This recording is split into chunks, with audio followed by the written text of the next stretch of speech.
এই ছোট্ট দোয়াটি কাগজের মধ্যে লিখে কিছুক্ষণ মাথার তালুতে রেখে দিবেন। এর ফলাফল দেখলে আপনি আশ্চর্য হয়ে যাবেন।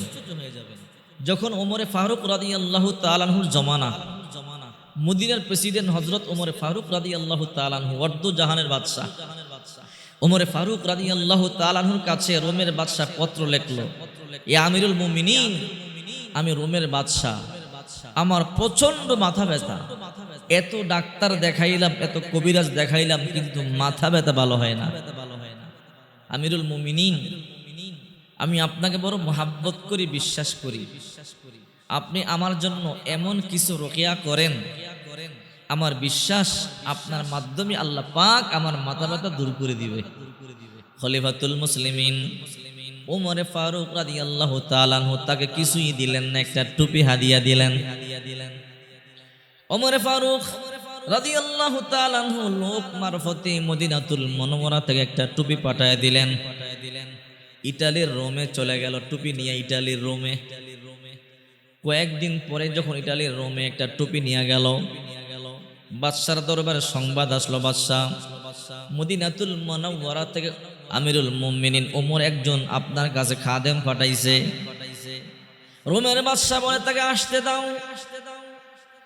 ওমরে ফারুক রাদিয়াল্লাহু তাআলা আনহুর দূত বার্তা বাহক রাজদরবারে প্রবেশ করলেন। তার হাতের মধ্যে কোনো কিছু নাই, একদম খালি। বাদশা বসে আছে, নিশ্চয়ই ওমর আমার জন্য কিছু ফাটাবে, দেখে কিছুই নাই। এবার রোমের বাদশা বলে, তুমি কোত্থেকে আসলা? আমাকে আমিরুল মুমিনিন ওমর পাঠাইছে, আপনার নাকি মাথা ব্যথা। বলে হা। ডাক্তার দেখাইলেন, কবিরাজ দেখাইলেন, আপনার মাথা ব্যথা ভালো হয় না। বলে হা, তাই তো। বলে আমিরুল মুমিনিন আপনার জন্য একটা হাদিয়া পাঠাইছে, এই হাদিয়ার মাধ্যমে আল্লাহ পাক আপনার মাথা ব্যথা দূর করে দিবে। কি হাদিয়া পাঠাইছে? তোমার হাতে কিছুই নাই। বলে আমার হাতে নাই, আমার মাথার মধ্যে আছে এই টুপি। এই টুপিটা আপনি আপনার মাথার মধ্যে দেন, মাথা ব্যথা দূর হবে। এখন মাথা ব্যথা আসেনি? কয় হ্যাঁ আছে। ওই সাহাবী বলল, ও রোমের বাদশা, আপনি টুপিটা মাথার মধ্যে দেন। রোমের বাদশা যখন টুপিটা মাথার মধ্যে দিল, মুহূর্তের মধ্যে মাথা ব্যথা ভালো হয়ে গেল। রোমের বাদশায় কয়, আমার যখনই মাথা ব্যথা হয় আমি টুপি মাথায় দিই, মাথা ব্যথা দূর হয়ে যায়। কিন্তু আমার প্রশ্ন হলো, কোনো ঔষধ নাই, কোনো তাবিজ নাই, কোনো পাতালতার রস নাই, কিভাবে আমার মাথা ব্যথা দূর হয় বুঝলাম না। দেখি তো টুপির মধ্যে কি আছে। অনেকদিন পরে টুপির সেলাই খুললো। টুপির সেলাই খুলে দেখে ভিতরে কিছু নাই, শুধু লেখা বিসমিল্লাহির রহমানির রহিম। চিন্তা করেন বিসমিল্লাহর কত পাওয়ার।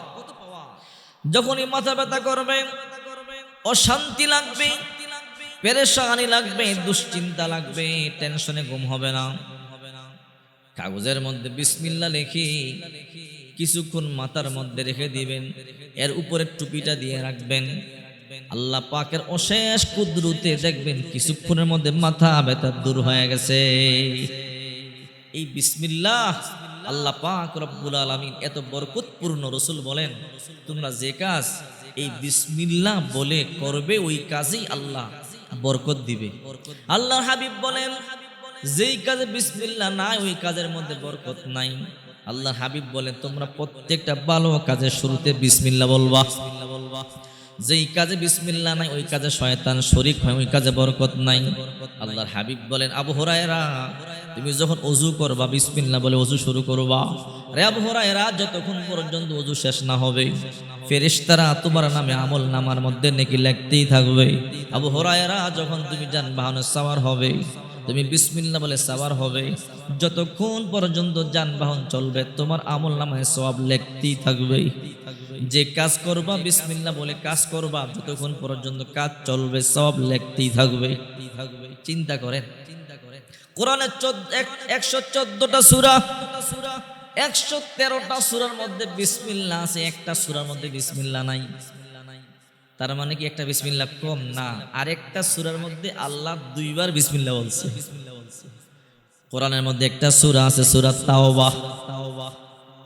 এই 10 নম্বর পারা সূরা তাওবার মধ্যে বিসমিল্লাহ নাই, একটা বিসমিল্লাহ কম।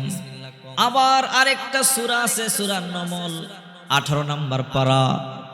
ওই পারার মধ্যে আল্লাহ পাক রব্বুল আলামিন সূরা নমলের মধ্যে দুইবার বিসমিল্লাহ এনেছেন, তার মানে 114 সূরা 114 বিসমিল্লাহ। সুবহানাল্লাহ।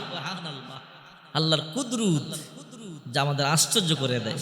কদরে কুদরতদারি বরকামাল, আনতা রব্বি আনতা হাসবি জুল জালাল, তুহি কাদের জলিলুল্লাহ জাহাদার, বহর হালে তুহি মেরা নেগাহদার। প্রতিটা কাজের মধ্যে বিসমিল্লাহ বলবেন। যদি কিছু না পড়েন, যদি শুধু বিসমিল্লাহ বলে পানির মধ্যে ফু দিয়ে পানিটা পান করেন, আল্লাহ তাআলা আপনাকে সুস্থ করে দিবে। আল্লাহ তাআলা বড় বড় রোগ বালাই থেকে আপনাকে হেফাজত করবে। এই বিসমিল্লাহর এত পাওয়ার।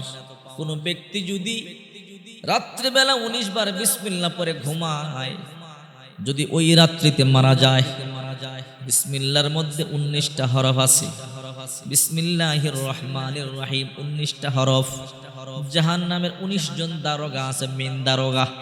যদি কোনো ব্যক্তি মাগরিবের পরে 19 বার বিসমিল্লাহ পড়ে ঘুমায়, ওই রাত্রে যদি মারা যায়, আল্লাহ তাআলা জাহান্নামের 19 জন ফেরেশতা থেকে তাকে হেফাজত করবে। আবার কোনো ব্যক্তি যদি সকালবেলা অর্থাৎ ফজরের পরে 19 বার বিসমিল্লাহ পড়ে, মাগরিবের আগে যদি মারা যায়, ওই দিনে যদি মারা যায়, আল্লাহ পাক রব্বুল আলামিন জাহান্নামের 19 জন ফেরেশতা থেকে তাকে হেফাজত করবে। এই জন্য এই ছোট্ট দোয়াটি অর্থাৎ বিসমিল্লাহ আপনি বেশি বেশি পড়বেন। বিসমিল্লাহর যত আমল করবেন আপনার তত বরকত হবে। যে কাজে বিসমিল্লাহ না, ওই কাজে বরকত নাই। মা বোনেরা, সকালবেলা যখন ঘরে কাজকর্ম শুরু করবেন, বিসমিল্লাহ বলে কাজকর্ম শুরু করবেন, আল্লাহ পাক আপনার ঘরটার মধ্যে এমন বরকত দিবে যে আপনি কল্পনাও করতে পারবেন।